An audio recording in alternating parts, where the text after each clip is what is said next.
You guys, Kody Brown is officially going for the worst Father of the Year award and also the worst husband of the entire existence of husbands award. Let's talk about it.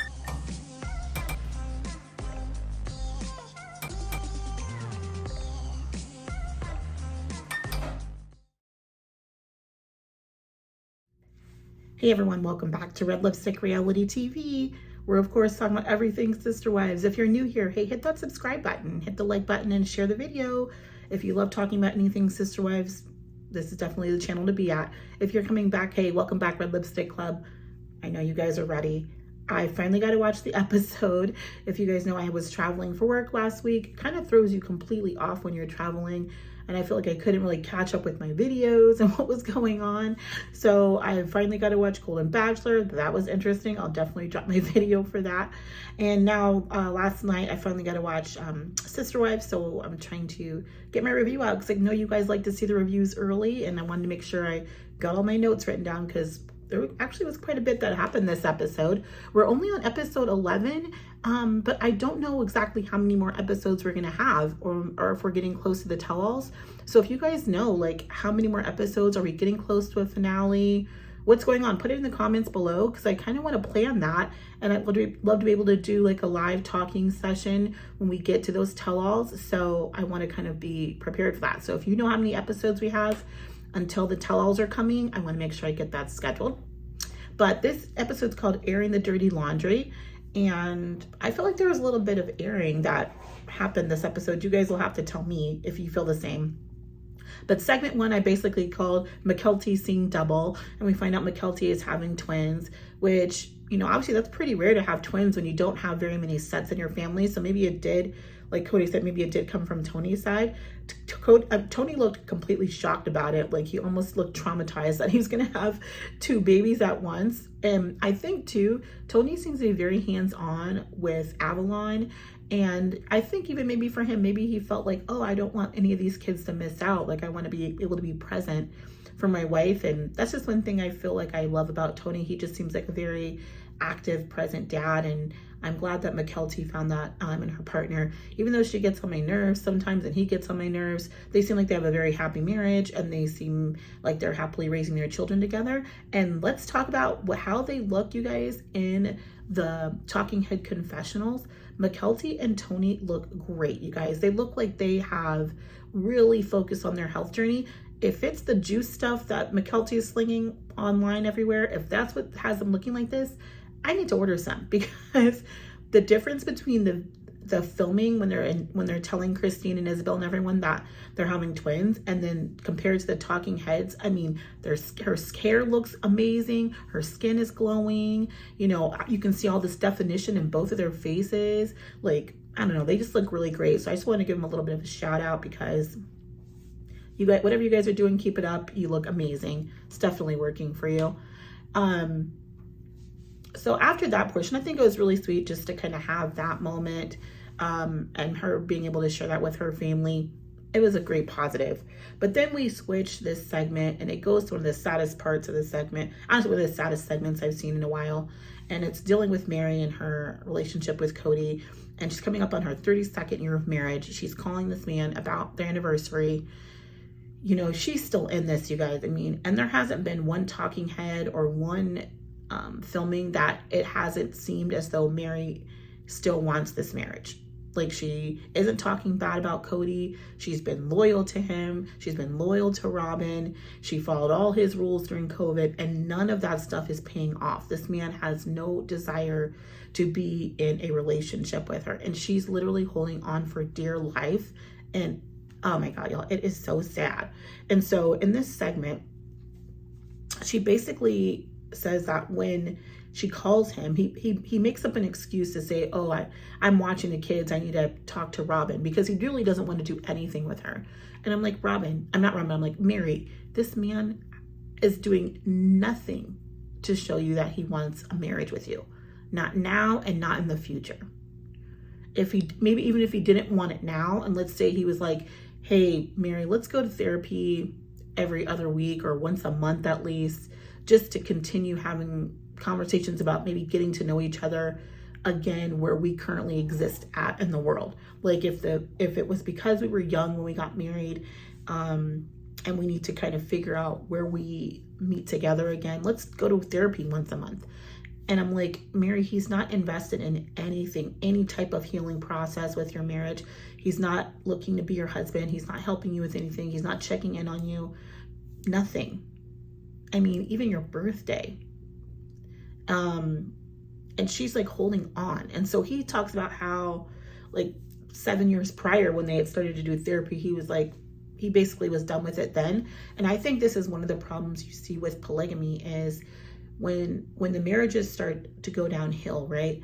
In any monogamous relationship, if it's going downhill, you have that one person to work with. You don't have another wife that can console you or that you can run to. Otherwise, that would be considered an affair, right? You don't have another partner that you can run to. But in a polygamous relationship, you can have one relationship completely tanking and run to a marriage that's actually working and happy and get fulfilled there, while that wife is still stuck in the grief and the drama. So he's able to go get his cup filled, right, from Robin or even Christine or whoever at that time. And Meri is stuck sitting in the depression. She doesn't have anybody she gets to go to have her cup filled when it's feeling empty from dealing with Kody. And it's just really unfair. So you see how unfair it is when these relationships start to break down. And because Meri didn't have a good relationship with Christine and with Janelle, she couldn't talk to them about her relationship. And the woman that he was running to talk about the relationship was Robin. So that didn't really work well for her either. So this is why I think polygamy does not work, because ultimately that man will never be 100% invested in that one marriage, because he has other marriages that he's involved with and connected to. So that was just something that kind of really stuck out to me when she was talking about this situation. And she also mentions too that she did not kick him out, that she did not pack his bags up, that she said she needed a break. And in what Kody responds back is, she kicked me out. She told me don't stay over there anymore. And it's funny to me how Janelle could pack him up, how Christine could pack him up, and he was willing to at least attempt to make a reconciliation or make a marriage work with those two women. But when Meri just says, I need a break, he's like, I don't even care. And it's just so sad, you guys, like, to witness it. And I think I think with Meri, he knew that he could get what he needed from Meri, whether or not he was in a marriage with her. Like, I think he knew she was so brainwashed by the religion that she would still contribute to the family because she's so brainwashed by it. And that's why he didn't work as hard. Where I think as he knew with Janelle and with Christine, not only were they not as brainwashed when it came to like the financial connection, like I think he knew if Janelle or Christine wasn't with him, they would not be still contributing to the family. And also Christine and Janelle had all his children. So he knew that if he was on their bad side, he'd be on all the kids' bad side too. Whereas with Meri, he's like, oh, Meri just has Leon, I guess. So he just isn't as invested, which is sad to think, like, that your worth is so connected, right, to how many children you have. So I don't know. That was an interesting segment though. Moving on to segment 2, you guys. I guess you could just title this segment like hospitals and polygamy, the fear surrounding that, because when we're looking at polygamy, and I don't even remember if Christine ever even confirmed that her kids have Kody's name on their birth certificates, right? Janelle confirms in this that he does have on hers, but I don't believe that Janelle was ever really on benefit assistance because she was working a full-time job for the family. But I do believe that Christine at many times was on benefits to help feed the family. And if Kody's name was on those birth certificates, then they would go after him for like child support and things like that. And she might not be able to get the benefits to help take care of those kids, right? I don't know what you guys think, but I mean, they say that a lot of it was to do with fear, but was it also to do with being able to get benefits through the state? I don't know. I'd be curious. You guys tell me what you think about that. But I think there's also other reasons why those names of dads weren't put on those birth certificates. That's neither here nor there. Also, too, this is where they're talking about where Tony brings up that he didn't really like the home birth idea. And Christine confirms too that Tony was not okay with it. And I understand. Watching Mykelti have Avalon was really scary to me. I think about the mortality rate, especially with African American women. We have one of the highest mortality rates when we're giving birth. And I could not imagine trying to do a home birth, knowing those risks. And also with Mykelti now going to have twins. That to me is scary. So I'm glad that Tony's kind of stepping in and saying, yeah, that might be a tradition or something with your family, but we're dealing with a whole different ball game here. None of you guys have dealt with this before. There's no twins in your family. I do not want to put my wife's life at risk, and then I end up being a widow taking care of these kids by myself because I didn't put my foot down and say these kids need to be born in a hospital. So, and I'm also kind of glad too that even the midwives said, like, we don't want to even touch this. So I'm glad that she's going to do that. And I think it's so sweet that she's going to have the same doctor that Truly had when Christine gave birth to Truly. I always thought that Christine was maybe a couple years younger than that. I didn't know she was 38. I thought she was like closer to like 35 or 36 when she had Truly, but she was 38 when she had Truly. So for all those girlies that still want to have kids, Christine had them well into 38, which I think it's pretty awesome. They also bring up again Robyn and Mykelti's relationship. And I still think Christine has like next level like patience surrounding that and grace surrounding that. I just don't think I could be that graceful surrounding that situation. Especially if I feel like that woman literally sabotaged my family. And she's also saying, what I didn't agree with is Christine was saying there's a lot of pressure on Mykelti to be the bridge between the families. Nobody put that pressure on Mykelti. Mykelti did that. Mykelti actually likes it. She feeds off of it. It's attention seeking because she can say, I'm the only one that everybody will talk to, so you have to go through me. So it's not pressure on her. If she didn't want to do it, she didn't have to do it. She does it because she likes the attention of being that bridge. So let's stop with that. Sorry. Moving on, y'all, segment 3. Okay, I call this one I Don't Trust the Kids. Starts off with Truly's birthday celebration. When those girls get over Robyn's house, I don't care what happens. It just looks always so awkward. And why do the kids act like they have no home training? Like, why is Truly up on furniture? Why are these kids always up on the furniture in Robyn's house? It's like, it's weird to me. It's like they're not trained to just be proper not adults, but like just kids that know how to sit down at a table properly. Like, why are you climbing on kitchen furniture? It's just so strange to me. And Truly doing that, like, I don't see Truly climbing on furniture at Christine's house. Why is she climbing on furniture there? I don't know. I thought that was so odd. So they're having the celebration. All of this stuff feels really forced to me. I am really proud of Isabel for at least making an effort and going over there and connecting with Robyn and her kids. And they can never say that Isabel didn't try. Like, she tried way more than I think most people would try. So at least she gave effort. And to me, Isabel of all people should be able to say, I'm not messing with any of you guys. You didn't even show up to my surgery that I had. Like, I'm just not fooling with y'all. So they do this birthday celebration. And this is where Robyn says, oh, well, Truly has only known me as part of this family. Like, she hasn't known life before me existing and my kids existing. And Robyn's basically trying to put the blame on the fact that these kids connected, had lives, were born before she married Kody as the only reason why she has no relationship with him. I'm like, Robyn, you've made no effort. You've made no effort.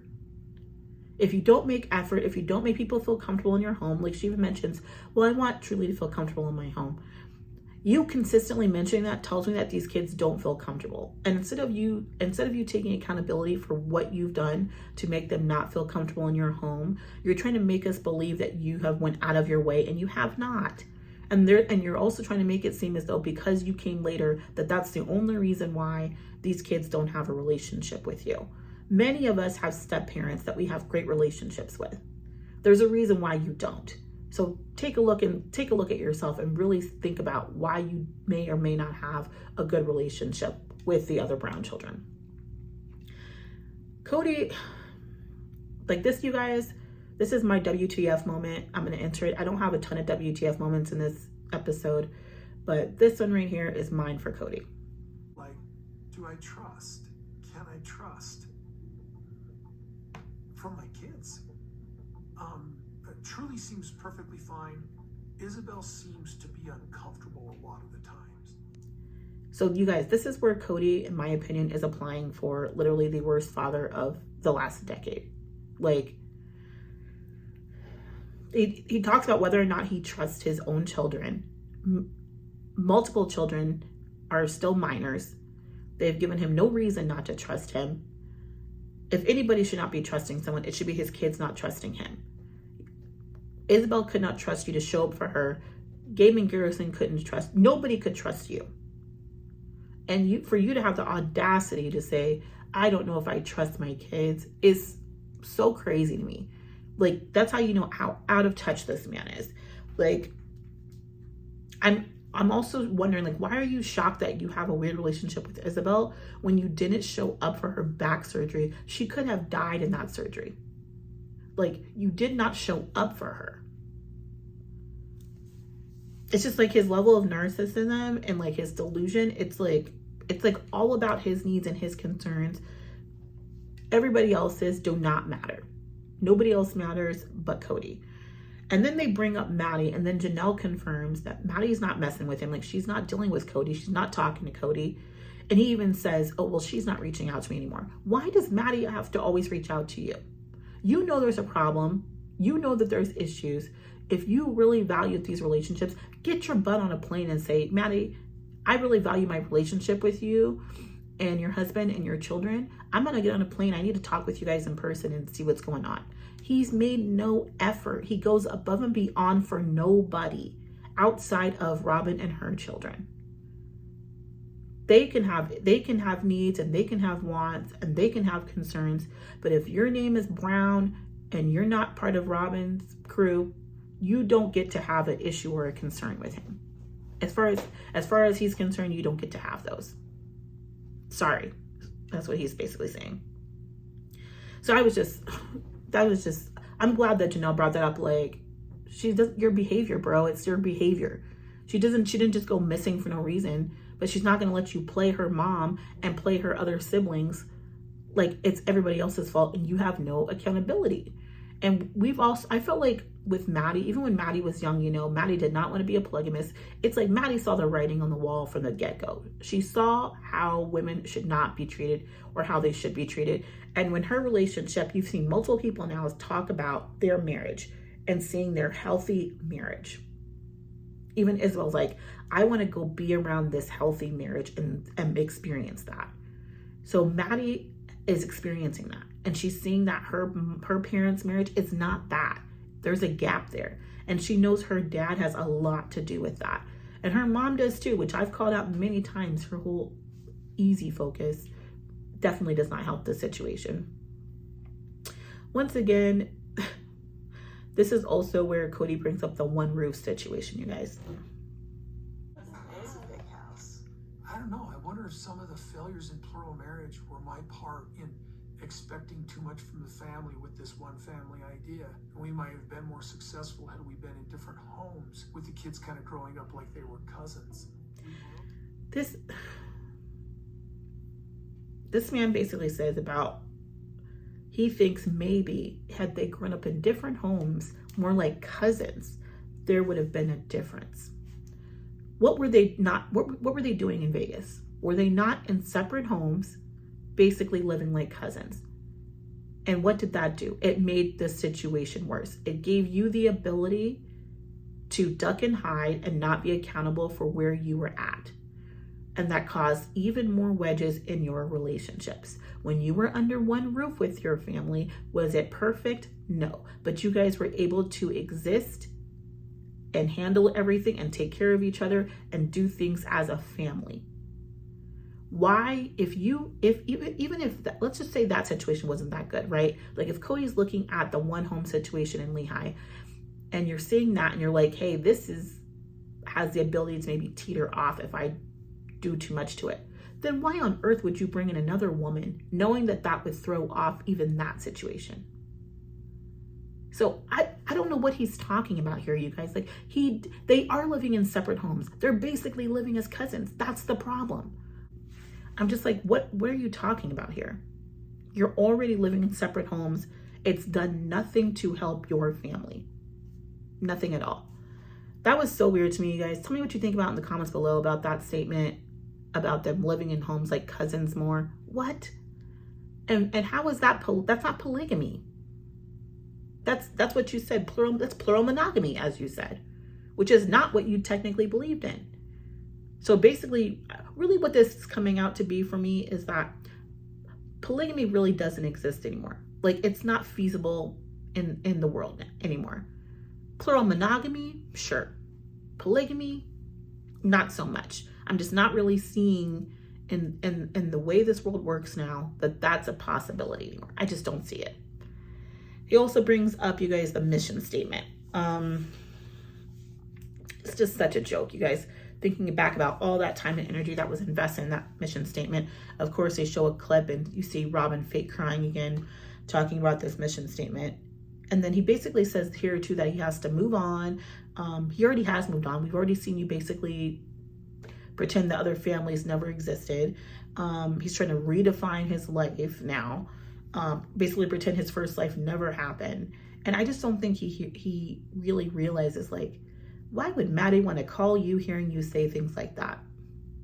I wouldn't want to call you either, bro. Like, you're basically just saying you want to forget the rest of this even happened. You want to forget any of this ever happened. It's just basically all about him. He brings up like if he would have shame and embarrassment if he was in Utah and had to go to the church. Well, you're already feeling that. They're already seeing that. You don't have to say it on the church. You're on TV, which is why you're having your family lie and you're trying to save face, knowing that you have completely emotionally and even physically abandoned these women for years now. And now the chickens have come home to roost. And so now it's all coming down. You're not able to hide it anymore. You have neglected your other families. You are no longer a polygamist. Bottom line. Ultimately, he talks about everything ending, and I'm like, really what ended was your accountability to your 13 children that existed, well, 12 plus truly existed before Robin came into the picture. You basically just washed your hands of them and just said, okay, I guess I'll just move on. And I just don't see how somebody can do that.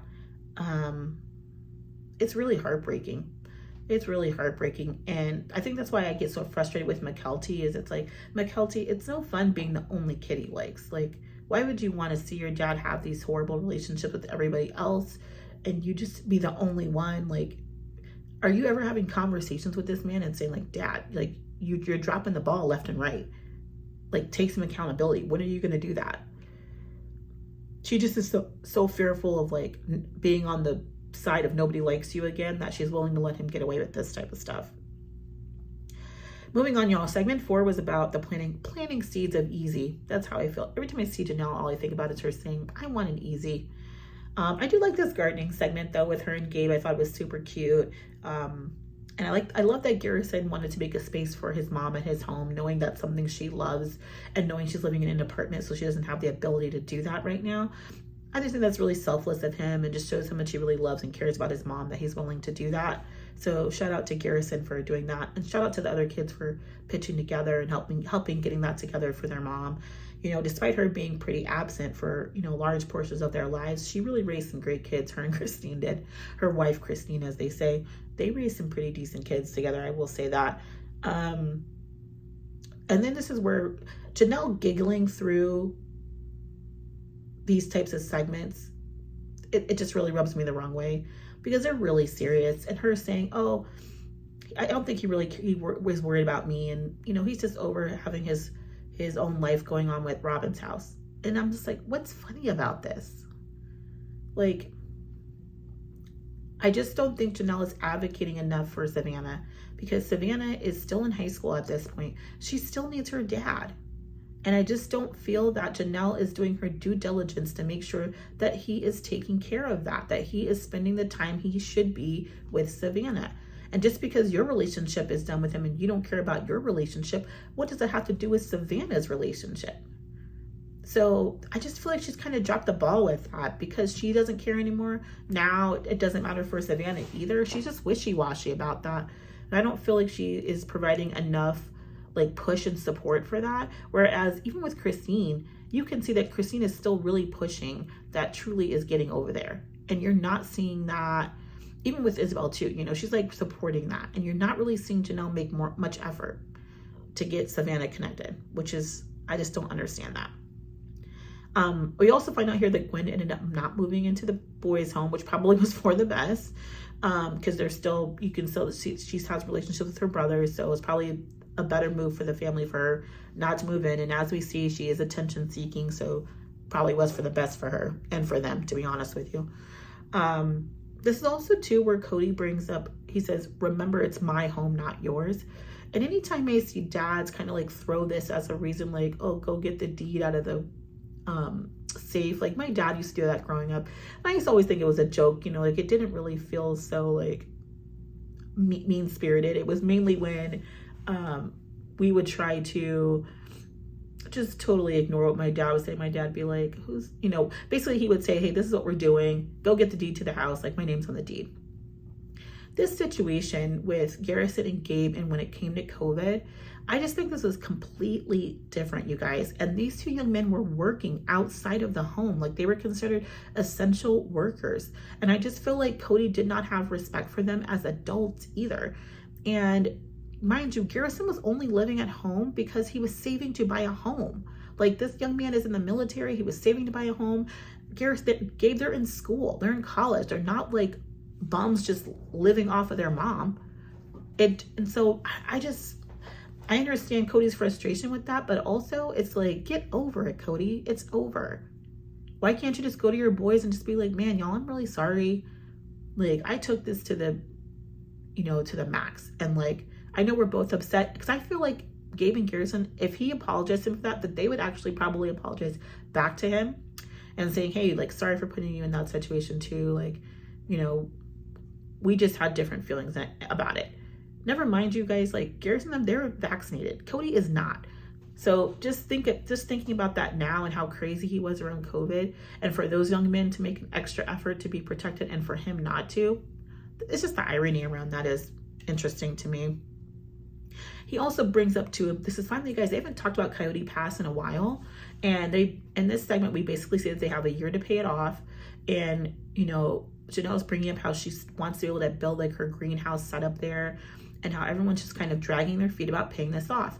And then you get to Kody and he says that she's pestering him to pay this off, but not helping.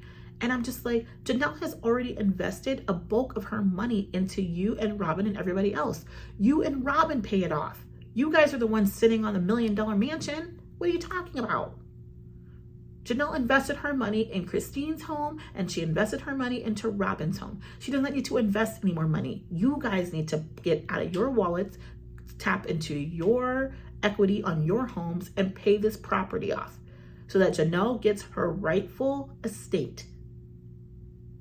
For him to talk about how she's pestering him, I'm like, are you kidding me? You know why she's asking you this. What a joke. He's such a joke, you guys. And he makes me sick. And he also says, oh, well, Robin and I still intend to build there. So girl, he's already written off Meri and Janelle. Just with that statement. He's planning to build with Robin. He's not even worried about Meri or Janelle. Like, read the room, y'all. He's done. Whew. Okay, segment 5. I called it Truly Rides a Bike. This was actually hilarious, and I love watching Mitch and Peyton basically have a lot of patience with Truly and trying to help her with that. And Truly's vocabulary is just so developed for her age, and she just is almost a mild comedian because of it. You know, as we all know that that she's neurodivergent, and Christine brings up her having a support system in Utah that can be there for her and understand her and like her. I think she's really pointing out that when Truly is with Kody, that's not the circumstance, and that he doesn't have the patience to deal with children that might need a little extra care and support. You know, looking at Gwendolyn, even looking at Dayton. I mean, there were times with Dayton that he didn't really seem to have much patience for Dayton either, and he kind of faked it with Dayton because of Robin. Like, I think that's the only reason why Dayton got any of the support he got is because Kody was so smitten with Robin that he knew if he didn't do right by Dayton, that Robin wouldn't fool with him. But I just don't think he's ever had patience for his children that might need a little extra love and support when they're doing things. And I remember watching that segment where he's trying to force her on that bike. And, you know, I think about myself too. Like, it took me a little bit longer to ride a bike too, because I tend to have like anxiety surrounding things like that. I also had a really bad fear of dogs growing up. So I can only imagine if I would have had parents that were just forcing me to do those things and not taking their time with me, knowing that I had anxiety surrounding those things. And I was just really, it broke my heart that Kody doesn't understand those gaps he has, but it also made me happy that Aspen married a man that's so supportive, and that even though Christine didn't demonstrate within her own marriage to her children what a father figure and a husband should look like, those women still managed to find two supportive spouses, McKelty and Aspen. And I'm just glad that they have them, and that those young men are able to be in Truly's life. I mean, it's just great. And you can tell that she has a awesome support system there. Final segment, you guys, is I called it Stick Around Eternally Alone. So Kody, you guys, knows what he's doing. He basically, he emotionally and physically alienates these women. Then he gaslights them about what their relationship memories and ideas of that relationship were to believe to be true.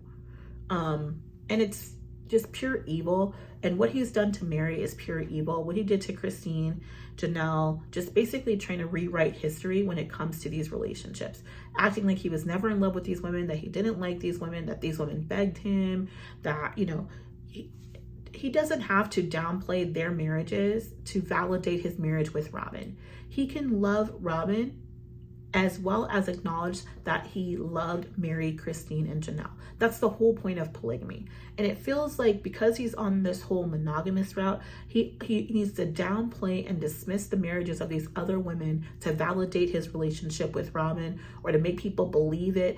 I don't think he understands. We don't need you to help us believe your relationship with Robin. We've seen it. We saw it from episode 1, season 1. We saw the connection. I don't know who you're trying to convince, but we're not shocked that this is the way it is. We saw how much in love you were with that woman. We saw it. You don't have to downplay the other relationships in the process. I mean, as they say, you found your soulmate, I guess, whatever they want to call it. But you don't have to act like you never loved Meri, because I just don't buy it. I don't buy it either. I think that first marriage especially was, you know, one with love. Janelle and Christine, I think you were just feeling yourself. It doesn't mean that you didn't like them, but I just don't think you had the same affection for them. But to say that about Meri, to me, just doesn't ring true to me. I'm sorry. It just doesn't. And he also says too that he was just trying to affirm the relationship. And I'm glad Meri called him out. Like, are you kidding me? You were in love with me. Everybody saw it. Don't act like you weren't. What are you trying to prove here? It's crazy. Also too, this is where Meri is like, I want to still have a relationship with Robin and Kody's kids if they'll allow me. And I'm like, the fact, Meri, that you would think that you would have to even worry about tells me a lot about those relationships. Like, you're not as close with Robin as you think you are. Let that go. Like, you gave your marriage up for that woman and those kids. You gave your legal marriage up for them. You have been nothing but amazing and kind to those kids. Those kids love you. Why on earth would they even believe that they should have any level of audacity to dangle those kids and those relationships over your head? That's crazy to me that you would think that they would do that, which tells me a lot about those relationships. Yikes. This is also too, I think this is one point that did stand out, is that Meri says he acknowledges that they've basically been faking this whole thing. And she says, why don't we just go out and tell everybody? And he's like, well, no, I don't want to deal with the shame and everything around that. And I'm already being hit too hard. So he's basically going to tell Meri to keep lying about this marriage stuff, knowing good and full well he has no desire and will never have a desire to be with her. Like, he's so selfish. And then for Robin to play along with this, right? Knowing full well this man will never be with her again. And she's known. Remember, this man runs his mouth. There's no way he didn't tell Robin this. For her to still tell Meri, go ahead and stick around this whole time, knowing this man has no desire to be with her, is so shameful to me. I'm so done. Like, I was done with Robin, but I'm just done with Robin. And that whole relationship with Meri is a joke. Let it go. Basically, this whole brainwashing of religion for Meri, it's got a chokehold on her. And I just want her to free herself from that, because it's doing her no favors. We see some previews for you guys from next week. We'll see what happens. Kody visits Janelle's apartment that he's not going to be living at. And then Meri basically starts really acknowledging that she needs to go ahead and walk away. Let's see if this is the episode where she tells him that. I don't know. We'll see. But yeah, that was the episode. It was a pretty decent episode. He's just a villain of epic proportions. Like, man, y'all, it's crazy to me. Watching these relationships break down like this is just like, wow. If you haven't caught up, you guys, I haven't been doing my rewatch. I started my Sister Wives rewatch. If you check up here, click on that, you'll see season 1, episode 1 that I've done so far. And I'll be uploading season 1, episode 2 this week. So stay tuned to that. Leave the comments in that. It's been fun. Watch along with me. It's crazy to look back on these episodes now, knowing what we know, and watching the episodes back. It says a lot. And that's kind of how I'm approaching it. So thank you guys for tuning in. Hey, hit that subscribe button. If you have not subscribed yet, join us, you guys. It's a great time over here. I do go live sometimes as well. And also hit the like button. It really helps me to share my video. It's free to do, and it really helps me to grow. Until next time, you guys. See you later. Bye.